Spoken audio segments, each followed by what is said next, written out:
you so much for joining us here tonight at the Heritage Foundation. We really appreciate you all for coming to hear our little chat about Dr. Roberts' new book, Dawn's Early Light. Let's give Dr. Roberts a round of applause. Thanks. Appreciate it. If you don't know, this building puts out a lot of books, some that are over 900 pages long, and get quite a lot of attention. Dr. Roberts, I don't know if you heard, but we had an election recently. I saw that. Yeah, you saw that? Yeah. Oh, good. Through the election, it was really, really close in the polls. Mm-hmm. President Trump, Vice President Harris, it seemed close there for a long time. These aren't only two different leaders, these are two different visions for America and America's future. You had the confidence, whether conservatives or conservative causes won or lost, to name your book Dawn's Early Light. Why did you have that amount of confidence? Three things. Number one, I am hopeful regardless of what happens in politics because of my faith. And secondly, it's impossible to walk into this building, whatever your role is at Heritage, whether you're the president of Heritage or whether you're doing something else, and not be hopeful about the American future, even though there are challenges that we have to confront, even with an electoral victory. But the third thing is, I believe in a group of people that the legacy media and a lot of pollsters don't like. The American people. And they spoke loudly, and we're taking our country back right now. It's very exciting.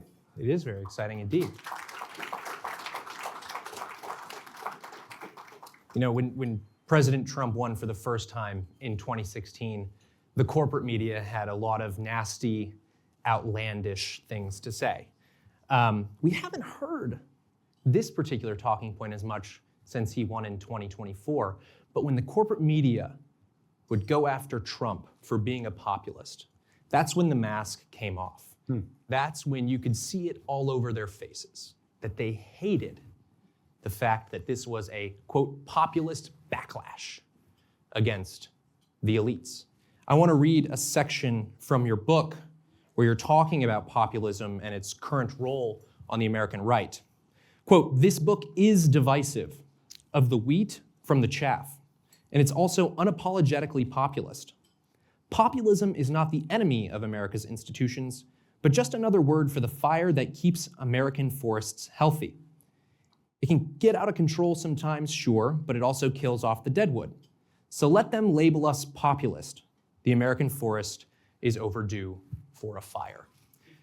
This seems to suggest that you anticipate the populist sentiments surging right now in the country to dissipate if there is a controlled burn, if there is a clearing away of the deadwood in our institutions.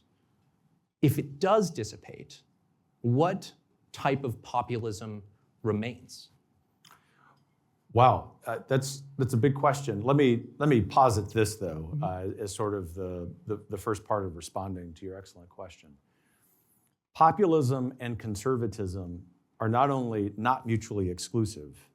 In the American context, they always inform the other, and we would not have the United States of America without them being fused. And so the commentary in the 21st century, often by people on the right, and including thoughtful people on the right, I'm not bashing them for this, I just disagree with them, that somehow if you're populist even a little bit, that you can't be a conservative is just historically inaccurate. And I would point people to the wonderful political philosopher Wilmore Kendall, who's the most, until the last 10 or 15 years, the most thorough in analyzing that. And even, believe it or not, for the devoted folks of Russell Kirk in this room, the story he tells, the narrative arc that he tells in his great book, The Roots of American Order, the reason that we can regenerate this balance between liberty and order in the United States is because populism is almost always infused in what we recognize as conservatism. Let me draw that out with just one more level of detail, if I may, but I'll promise I'll try not to geek out too much, because I love this. Please. Yeah, don't encourage me. If all we were doing was saying there's political liberalism and there's political conservatism, then the political liberalism would look like it does today, which is a lot like the political liberals of the French Revolution, which is that they go farther and farther left, almost to the point of anarchy, or at least what we're living through right now, sort of an intellectual totalitarianism. If you let conservatism be sort of un-American, and it goes farther and farther right without the infusion, without the injection of populism, it becomes focused on order, on stifling unintentionally, in most cases, the freedom that is wired on our souls. This is the point. Populism in the American context, which comes from, relatively speaking, the utter lack of socioeconomic classes from our founding, with the obvious exception of 2 million slaves at our founding, that means that there is a leveling across American society that gives conservatism an ordinariness that it doesn't possess in other parts of the Western Hemisphere. Conservatism in other Western societies is good. It is a cousin of American conservatism. But to reject populism as part of conservatism is to misunderstand American history. How this is connected to this wonderful metaphor of the controlled burn is this way. I'm an outdoorsman. I've spent a lot of time in the Rocky Mountain West. It's where I find the greatest peace, the greatest reminder of God's first book. And one of the problems with liberal governance in this city is that the Forest Service under Democrat presidents doesn't do enough controlled burns. That's why you have forest fires, not because of so-called climate change. And what a controlled burn does is get rid of the dead wood that not only ignites more forest fires with a simple lightning strike, but makes them hotter and more intense and over hundreds of thousands of square miles. So as I was thinking about how I could take what's rattling around in my head, which is too much time spending reading history and philosophers, and find a metaphor that we could apply to our modern politics that people can say, yeah, I get that. It's the controlled burn. And of course, I have to say for people who have lost humor in a sense of metaphor, I mean this figuratively. But if we were to take a controlled burn, say, to the Department of Defense, with, say, someone like Pete Hegseth, it's not that we want to get rid of the Department of Defense, it's that we want the remaining trees, if you will, just bear with me with the metaphor, to be stronger than they've ever been because we've burned out the dead wood. The dead wood in this example would be all the woke DEI nonsense. And for me, I'm from California, so I take that Sorry very about literally. that. Yeah, you do. We need to actually do some forestry, and you'll learn when you read the book a ton about forestry, Dutch elm disease. All of a sudden, You didn't expect to read that in the all book, these did fun you? facts that Dr. Roberts has in his book. It's funny that you talked about, right, the potential excesses of conservatism when it is constituted as an ideology. Upstairs, there's a whiteboard in one of the intern bullpens. Question of the week was, what is the superior ideology? Conservatism or liberalism? And I stared at the question for a second, and I was about to write liberalism down just to get the interns thinking about this, because conservatism isn't an ideology. Right. So if one of the options isn't an ideology, then therefore the only ideology has to be the superior one. By the way, our friends here tonight who don't work at a think tank say, gosh, these guys are such nerds. They're such This nerds. is what they do at think tanks. So I instead wrote conservatism is not an ideology, and they all kind of went, that's interesting. As we look at populism, though, right, it's natural to the American order, and it has natural national surges in politics, but the undercurrent is always populist. And yet we see that even though there are populist sentiments right now in our national conversation, you're not seeing as many of those core populist institutions on the grassroots level revitalize. How do we get those core populist institutions back? Well, two steps. There are more steps, but two that I think are fundamental, and I talk about a lot in the book. The first is you have to get Washington out of the way. You expect the president of the Heritage Foundation to say that. He's going to say it because it's true. Washington is in the way in the sense of if let's say freedom is a pie. Just 20 years ago, certainly 40 years ago, that pie relative to freedom of Americans and power of the federal government would have been decidedly in favor of freedom of Americans. And what's happened, particularly over the last 10 years since Barack Obama was sworn in, but this is both a Democrat and Republican problem. Our members of the House who are here tonight would attest to that. But it's not their fault, those who are here. That's true. The government has subsumed that. It is a zero-sum game, is in that framing. And so populism helps us reorient that. But the second thing is, as quickly as I can in the book, I try to dispatch with what the Washington solutions are, because there's a much more fundamental step that each of us can take. And it actually doesn't matter our politics. You know, I have a few remaining liberal friends left. I lost most of them after the mischaracterization of that larger book that we're famous for. That's on them, not on us. But the few remaining ones I have, and a couple of them are our neighbors in Virginia, I want them to do this as much as I want conservatives to do this. I want them to lean into their churches. I want them to know their neighbors. I want them to put up their favorite politician signs. On election day, I care which signs they are, but the point is, other than those days, I don't care, because I want them involved and not apathetic, and I want them informed. I want them to, this sometimes surprises people when I say this, if they're Democrats, of course I want them to convert, but if they're not going to convert, I want them to go make their local Democrat party club like the most fun thing it can possibly be. I want them to be terrible on turnout, but the point I'm making is, it is a place for community.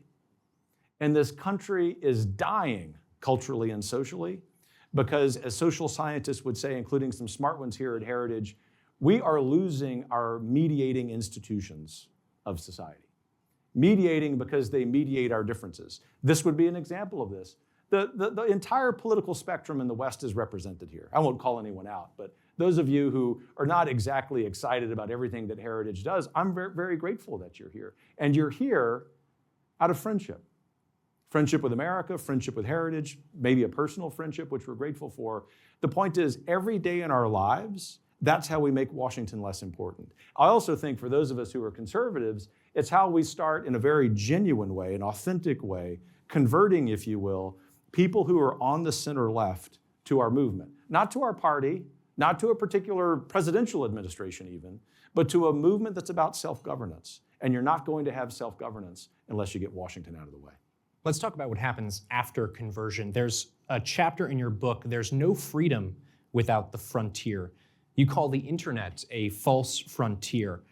Totally agreed there, but let's look at the coalition that the right has built over the course of this 2024 campaign cycle. Elon Musk, David Sachs, Silicon Valley dissidents, they're increasingly coming to the right. The frontier is a dangerous place, and they have their eyes on particularly dangerous frontiers, and their ideas on how to explore them might not fit hand in glove with the conservative view of the human person rooted in Christianity. Mm-hmm. So now that we have converts, such as Elon Musk, he talks about putting microchips in human brains. I know that sounds crazy, but he's talking about it. It is crazy. How do you bring this coalition more firmly into the anthropological view of the right, and what is the future of that coalition? By welcoming into a conversation. Welcoming them into a conversation and acknowledging that we have differences of opinion. And so in the same sentence, in the same thought, I can be very grateful to Elon Musk for revitalizing free speech for the world, while also saying very respectfully, civilly, maybe even with a smile on my face, it's crazy to want to put microchips in a brain. I mentioned that at a recent conference in California, and rather than shudder, the interlocutor said, well, I kind of disagree with you on that. I actually think, Jupiter brain or whatever the hell it's called is a good idea. And I'm thinking, man, I want to go out to Wyoming and just never engage with people again. But the solution is to talk through this. And a lot of times it's because people who are really brilliant with technology, particularly the internet, and the next frontier that comes from that, get so enamored with progress for the sake of progress, that if they're not rooted, I would want them to be rooted in faith, but at least rooted in an understanding of natural law, then they would have a better, more fulsome understanding of the human person, and they would recognize that there are problems with this.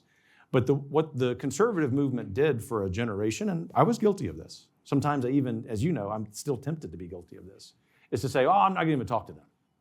It's like the first time someone said, Kevin, there's a tremendous opportunity for you as a populist conservative and the president of Heritage to be in sort of political alliance with the tech bros. I said, what are you talking about? That's crazy. Guess who was wrong? I was. And so each of us has to understand that we've got this moment, not just for this really fascinating political coalition that's turning into a governing coalition. Here we are an hour after RFK was appointed a cabinet secretary in Donald Trump's presidential administration. This is a social and cultural movement. Yes, round of applause. He and I, for example, disagree, I think. We've not had this conversation yet, but we will, and it will be civil to say the least, on abortion, but we will. And it'll be civil. We might agree to disagree, but we're going to work on whatever we can that we agree on. And I will hold out hope that maybe I can change his mind. But I don't say that with any condescension. I think it's very important that each of us in these conversations, especially if we're conservatives, have a certain humility about us to recognize that this is a special moment. I happen to think God's given us this chance. I don't know if it's the last chance, but it's certainly a chance. And let's go make the most of it. And labels are a little overused in Washington.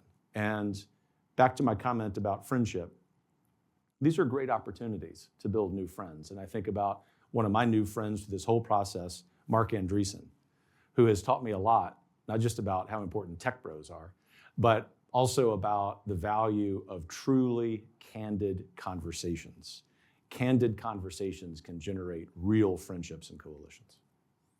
Part of the reason that this coalition came together in the first place was because of the foreign policy failures of the last 20 years. One of the book's chapters is titled, "We Can't Coexist with Communist China." When I saw this chapter, I thought to myself, oh, I'm gonna have to push him a little bit on this. But when I read the chapter, it was not a call for regime change in Beijing. It was not a call for what island chain is worth going to war for. It was a very common sense chapter, which just says, let's get rid of malign Chinese influence in our economy and in our social institutions. So even though you say in the title we can't coexist with China, I will ask you literally, as in existing at the same time, how does the United States of America under Donald Trump coexist with China for the next 4 years? Well, the first step has already happened, which is that you elect, as Alexander Hamilton would put it, a vigorous executive. And a vigorous executive, he meant not just in the sense of interacting in a constitutionally appropriate way with the legislative branch and judicial branch, which is not to lay over or roll over, nor to overreach, but vigorous in the sense of standing up for American interests abroad. And the Chinese Communist Party of all people, because of their culture, and by that I'm homing in on this long-term strategic view that they've had for thousands of years, which we just do not apprehend fully in our own foreign policy, our own national security. Trump is the perfect antidote to that because it neutralizes them. And then the second point is we do have to make sure that we've got a military that is prepared to defend our interests, and if it's in one of those island chains, then so be it. But to the heart of your question, the most important thing we can do is something we haven't been doing in our daily lives. And I'm more guilty of this than most people. I'm a latecomer to this. It was someone in Donald Trump's first term who convinced me of this 5 or 6 years ago, that Kevin, you keep thinking as a free market guy, a conservative guy, that we're gonna convert China into America, and Xi Jinping is unlike any adversary this country has ever faced. He's playing the long game, he's accruing power unlike no other leader of China has done thus far, modern history at least, and America has to understand that China's infiltrated our institutions. And because the real thesis of the book is that we have to regenerate our institutions, if you're going to do, metaphorically, a controlled burn of your institutions, the dead wood is American, but the weeds are the CCP. And you got to get rid of them too. The Confucius Institutes, which were barred by most state legislatures, but are resurfacing under different names. I do mean offense if you're in this room, you're a K Street lobbyist lobbying for the CCP, I want you out of business. You've got no business doing that in Washington, D.C. I wish you no harm as a human person. I don't wish the Chinese Communist Party people harm as a human person, maybe some days Xi Jinping. But the point is, he can get with the program because that's a strong America. It's not a strong America if you're just sort of nibbling around the edges. So each of us can play that role by putting pressure on our elected officials. Those elected officials who are here certainly would welcome that kind of support. Last question before we go. The title of the book is Dawn's Early Light. That isn't quite Morning in America, the famous 1984 Reagan campaign ad. But 2028 will come.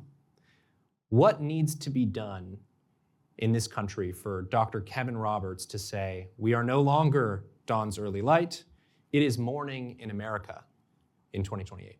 Yeah, I've been reflecting on September 14th, 1814. Because in addition to thinking about the Roman Empire every day, which I will still do, I think about early American history every day. And I was just rereading Francis Scott Key's notes, reflecting about a hymn song that was originally entitled Defense of Fort McHenry, just 44 miles from here. And when he wrote those words, Dawn's Early Light, he saw the American flag, which was reassuring to him. But it was another year before the treaty that ended the War of 1812 was signed.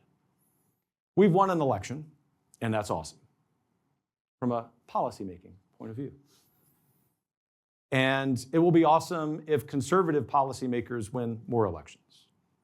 But what success looks like to us at Heritage, and I lay this out in this book, is by the end of this decade, say December 31st, 2029, we will have done some important policy things like closing the border, which Tom Homan will do. We will have real interior enforcement, which Tom Homan will do. We will extend and maybe even be more aggressive with the Trump tax cuts. I think that will happen.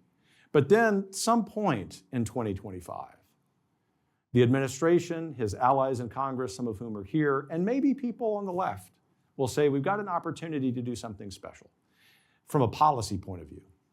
I would submit, let's eliminate the Department of Education. That would be a good start. But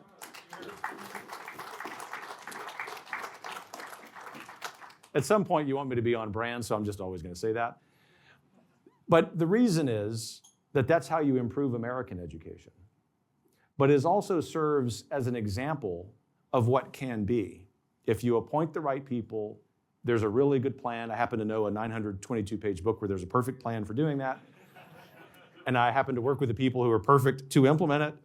But whoever's doing it, the point is that it shows the American people this can be done.